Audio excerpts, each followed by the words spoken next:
and good evening. I'm Melisa Idris. Welcome to Consider This. This is the show where we want you to consider and then reconsider what you know of the news of the day. Joining me on the show today is Datuk Dr. Johan Arriffin Samad. He is the former CEO of the Institute for Development Studies, which is a Sabah government think tank. He is also an opinion writer. He has written for a long time for many news portals under the pen name Joe Samad. And he has just recently published a compilation of his writings in a book titled Unequal Partners, Race, Religion, Domination and Inequality in East Malaysia. Datuk Johan, thank you so much for joining me on the show today. It's good of you to be sharing this book with me today. I'm hoping to discuss more about the book. But let's talk a little bit about the timing of this book. You're launching it on the 60th anniversary of the independence of Sarawak. In the title of the book, it's coming at a time where the headline message from the top is that we should avoid sensitive and provocative topics of the 3R persuasion, race, religion and royalty. And in your title, you have 2 out of the 3 R's. You're very observant. Can we talk a little bit about that? Yes. This must have been a deliberate choice to talk about race and religion. Why have you decided that this is the time to do so in a book, published in a book, which is very different from writing an opinion piece or making comments online? Why do you think it's important that we have these conversations? I think, first of all, most Malaysians do not realize that this year is the 60th anniversary of Malaysia's founding. Okay? Malaysia was born on September 16, 1963. So this year is very significant.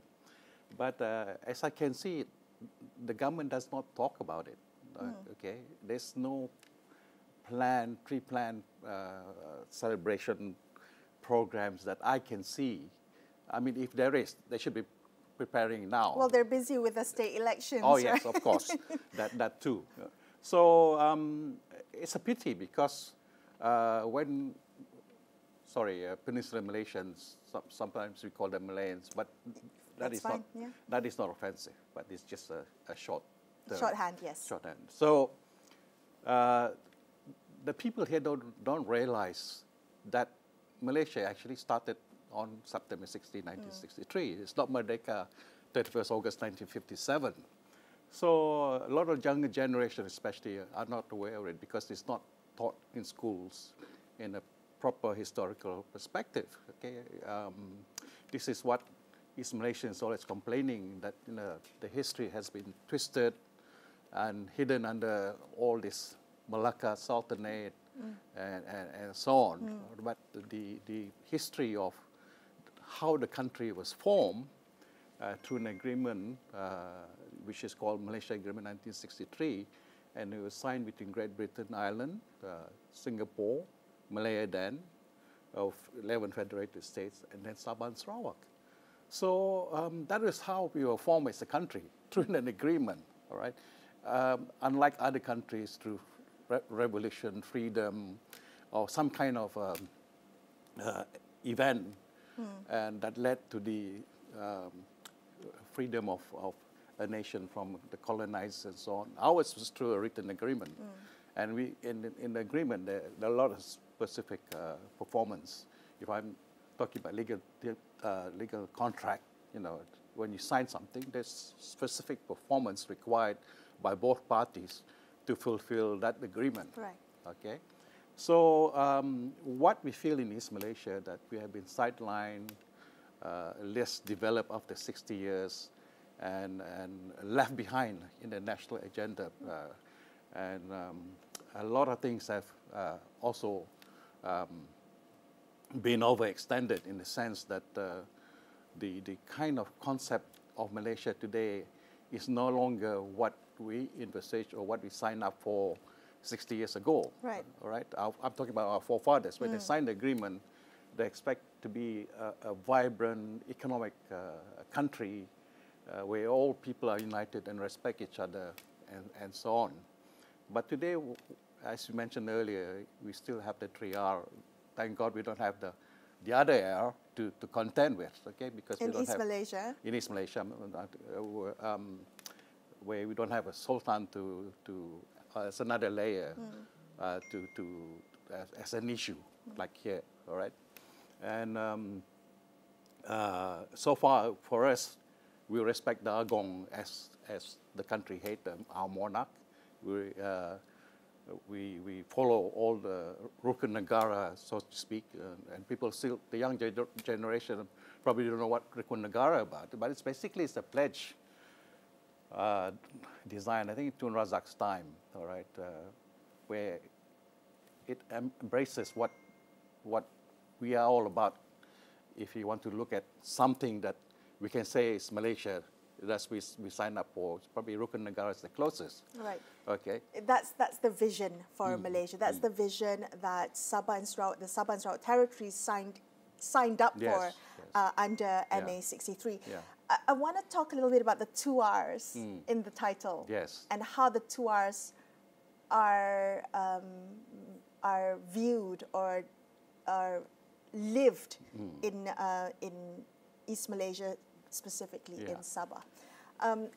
Often, I think the narrative is that Sabahans view themselves or pride themselves for not sharing Malaya's politics and politics of racial and religious rhetoric, right? I want to ask you whether that really is the case. Is the apparent harmony in Sabah, does that go deeper than the surface, or does it mask any underlying tensions between the different ethnic groups? Okay, I work with a lot of NGOs and like-minded people who share the same values as us in East Malaysia. As you know, East Malaysia, Sabah, Sarawak has been used as a beacon or example of harmony, racial harmony, and so on. Even Hadi of past admitted that, you know, if you want to look for examples of harmony, look at East Malaysia. And I always get this question, why, like this morning, I was in conversation with some NGO people, they were saying, tell me what is the secret of, you know, why we are like we are, you know, peaceful people who respect others and don't have all this baggage of race and religion, which I spoke about. So I think if you look at the early days of Malaya, you don't have that issue also. You look at P. Ramlee movies and all that, which people like to portray, see the dressing style and social behavior is totally different from what it is today. You know, we're going the other way, more negative and more religious-centric. More conservative. Yeah, more conservative. So I think race and religion is being played up more in the politics here. Everybody knows that. But why we allow them to continue? You know, we have a lot of issues or laws that can counter these things, but we don't use that law.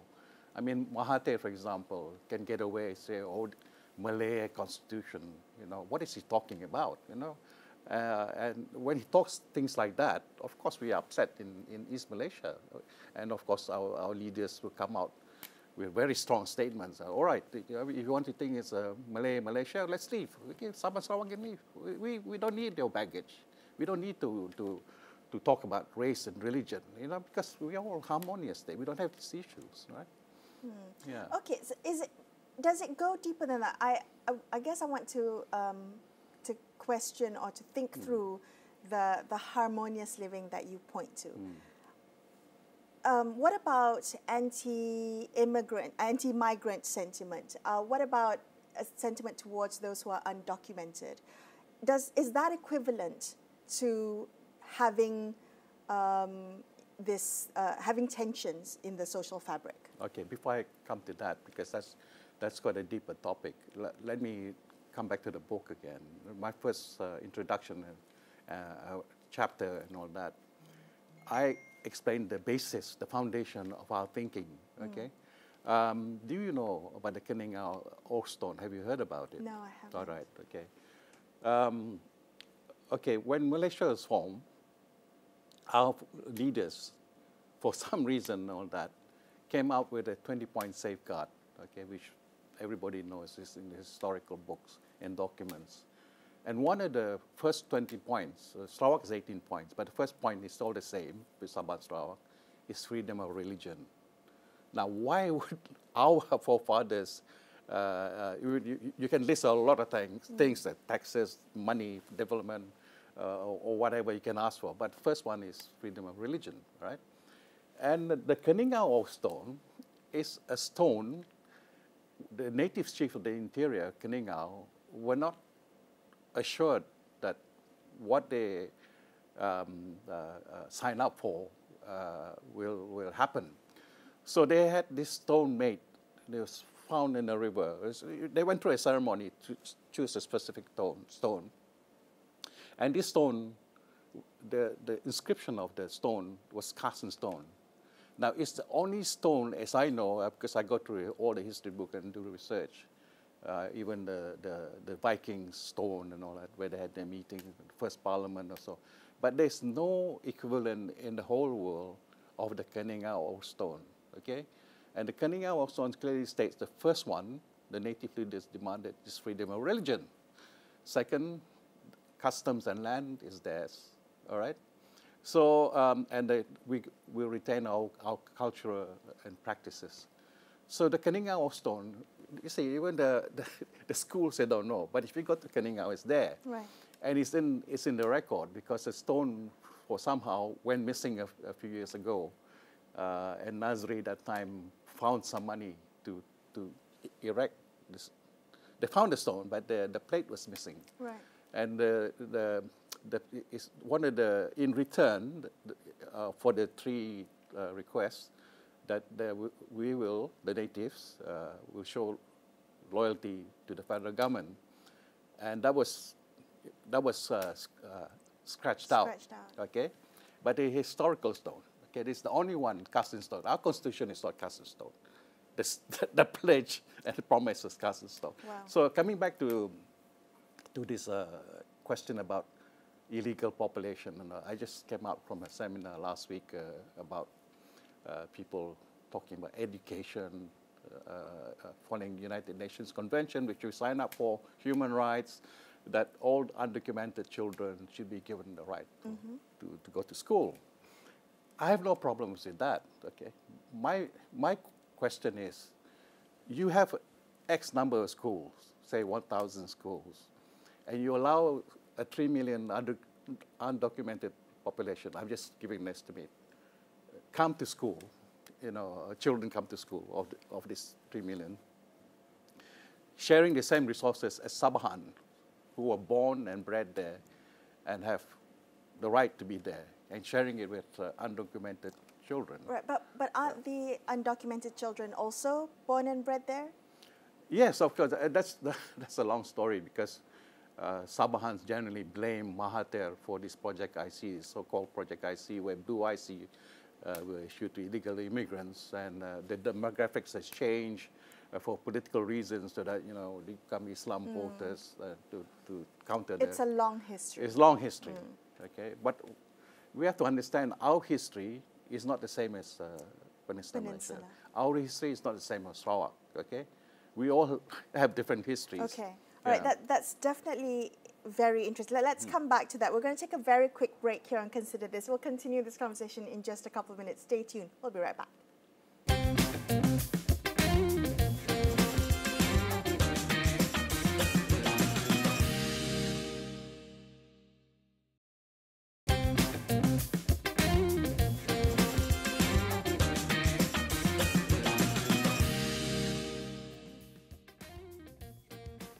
Hi, welcome back to Consider This. I'm Melisa Idris. I'm chatting today to Datuk Dr. Johan Arriffin Samad, who just published a book called Unequal Partners. It is written under his pen name, Joe Samad, of which you may know him. He has been an opinion writer for a long time, focusing on issues of inequality, particularly in Sabah. Just before the break, you mentioned how the histories have histories of Peninsula Malaysia, of Sarawak, of Sabah, have lent itself to the unequal development that we see today. Sarawak is particularly interesting to me simply because there was so much talk about a Borneo bloc pushing for more rights for Sabah and the territories of Sabah and Sarawak to correct this imbalance over so many decades. And I do want to ask you about that, whether Sarawak's mindset or slogan is now, GPS is pushing the Sarawak First mentality. What about Sabah? Is Sabah pushing the Sabah First mindset as well? Well, I think when it comes to Malaysia Agreement 1963 and all the other issues associated with it, we have the same mind. Okay, it's just that what you call the NGOs in Sarawak are shouting louder about this. Okay, Sabah is a bit less vocal about it, but they still share the same sentiments. Okay, so in terms of economic disparity, why is it such a stark disparity between Sabah and Sarawak? Why is Sarawak now a high-income state compared to by World Bank standards, compared to the very high levels of poverty, one of the poorest states, territories in Malaysia? Yes. Why is that so? Yeah, let's qualify this World Bank because a lot of academics, after I posted these things also in my social chat, disagree with the high-income nation, because even Sarawakians themselves disagree that they're a high-income nation, because it doesn't translate into the development that they see. A high-income nation should have one of the best infrastructure in the world, which is not, okay, because the issue of Sabah and Sarawak in terms of infrastructure is still the same. Okay, so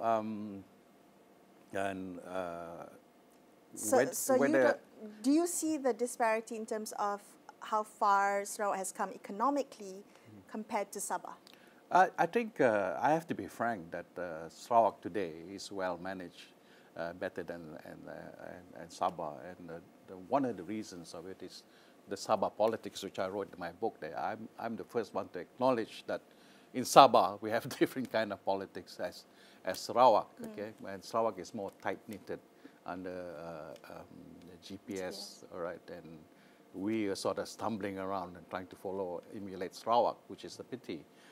And but there's a long history of Sabah's politics, where that's why I wrote in there, interference by federal government, UMNO coming in. Do you know that Sabah is the only state that was under the CM rotation? We had 10 CM in 10 years by Mahathir. Okay, Sabah is the only state in the whole of Malaysia that has to suffer the indignity of appointing chief minister every 2 years on a shared basis. And then we had the illegal immigration issue, the Blue IC project. We had a Royal Commission investigating and proving that there is such a thing going on, but nobody's brought the book. So we have different issues, and we have border problems. We have the Sulu family claiming, which is in the world court through arbitration, and Philippines have not dropped the claims on Sabah. So we're the only state that has been invaded by foreign entities on recent years, okay? And then we also the only state that is being claimed by a foreign country. So our issues are slightly different from Sarawak. But sounds so much more intense, therefore should probably require, in terms of equity, probably should require more attention, resources and support from federal government. Yes. Has the system of federalism, federal government, failed Sabah? Oh, obviously, the answer is yes, 100%. Yeah? Because if you look at the current situation, which you all don't follow, our Sabah Law Society is taking the federal government to court on one aspect with the Constitution, which says that they have to share 40% of the tax, whatever is collected in Sabah with the state government. And for many years, we've been given handouts, which is just pittance to what was agreed in the Constitution. So what is happening now? The frustration has come across, and the Sabah Law Society is taking it on behalf of the people of the state to challenge this. Okay, so if federalism has failed Sabah, what then do you propose? What I understand what was promised under MA63, but what would devolution of power look like for Sabah? Yeah, well, Let me answer about the poverty first before I talk about devolution. Okay. I mean, that is one, autonomy is one that we are chasing for, obviously, right? But why is it Sabah, the richest state in Malaysia, in oil resources, and Sarawak too, but let's talk about Sabah, why they have the highest rate of poverty in the whole of Malaysia. Right. After 60 years of Malaysia, we're the poorest, but we are rich in oil and gas. Have every intelligent person asked that question, you know, why is that, you know? Well, it's very simple. You know, the federal government has taxed us, taken all our resources, you know, to build KL. All right, that's a fact. And of course, you know, a lot of people here will dispute that, but you know, facts and figures there. We've done a lot of research, how the money is gone and all that, and left us poor. We're in a 12 Malaysia plan now, and look at how many billions they're only giving us to us. And of late, it came out in the newspaper, I think a few days ago, that they'll give us a grant of 300 million, all right, when it should be more under this 40% what is allowed for us in the Constitution. And because of this funding for development and so on, which has not reached us, and of course, along the way, corruption and all that, that has taxed whatever money is given to us. We are in that state now. And one of my organization that went to do, for example, outreach programs. I belong to Sabah, which I'm the chairman. Sabah Advocacy Rights is a trustee organization. So they were surprised when they went there with a medical team and all that. Some of the people in the interior have never even been to KK. Could you believe that the interior people have not even reached a capital? And you ask them why, they just don't have the money to go to the capital. Well, that's not important, but they don't have money to go to the nearest hospital. Yeah. For example, you have a medical condition and the doctor says, I need to refer back to you a month's time. They're already exhausted whatever cash they have. There's no follow-up. There's no follow-up. Yeah. They can't go for the follow-up because, you know, from A to Z cost them 50 ringgit. 50 ringgit to you might be little, all right? For 50 ringgit for these people who live on subsistence and farming, it's a lot of money. You know? These aren't new issues. As you said, it's been happening for decades, and yet it still seems to persist. By highlighting it in your book, you're bringing to light some of the real deep discontent that Sabah has had to live through for so many decades. What are you hoping that your book generates? What kind of conversations or action were you hoping through the publication of your book generates? And what is there prospect for change under this new unity government? Well, as I mentioned to you earlier when we had a conversation before this, we went on air. I said the book has sort of taken a life of its own. I get a lot of, even somebody texted me last night, they want me to be at the Penang Festival. Georgetown Festival. Georgetown Festival to talk about my book and so on. So there are a lot of interested parties suddenly realized that the issues I'm talking about is close to their hearts. Okay, when you write opinion articles, it's just one, you know, and people don't actually see it in totality. So that's why when I put it together, there's something about it being a compilation like that. So when you put it all together, somehow people begin to realize, you know, that there are real issues that he has discussed and brought forward, and is brave enough to talk about it. You know. So the book has already, like I said, found a life of its own, and I'm planning to do it in Sarawak and all that, and Penang and small areas. So I'm using the book now as a talking point, all right? You read it, let's talk about it, okay? And how we can improve Malaysia. I was with a former ambassador yesterday. We had a coffee, and he was eager to meet me. So I was wondering why. Because I owe him a book, yes, because he's one of the person who recommended my book. Because of, you know, being an ambassador in the world representing Malaysia and coming back to this country with all these issues, of course, he's disillusioned one, depressed, really down, you know, And he wanted to engage me in the discussions. And one of the questions is, what do we do now, you know? And there's no immediate answer. Yeah, there's no silver bullet, I understand. Yeah. So, but what would you like to see happen, at least as an indication that change is still possible, that progress can happen? Yeah, so one of the things to a lot of us in NGO is education and welfare. Because if people are well fed, they'll be able to think more in a better environment. And I think we don't have enough of these frank conversations anyway. All right, the NGOs are well ahead of the government. Okay, they know what are the ills. They know all kinds of branches of society. That's why we were talking this morning. Even things like heritage, it's not only medical or economy. Yeah. There are many segments, even Islam. You know, there are groups Islam-based who are also concerned where religion is heading today, right? So it's not enough.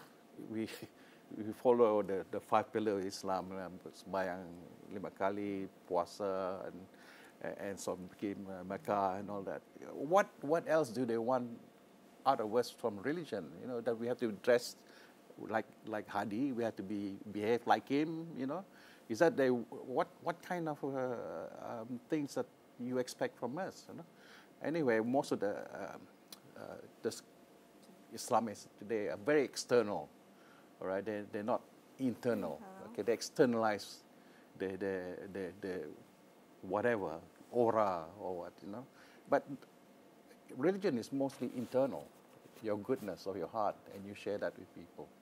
And this is what East Malaysians are talking about, you know. Right. Thank you so much for being on the show today. I appreciate your time.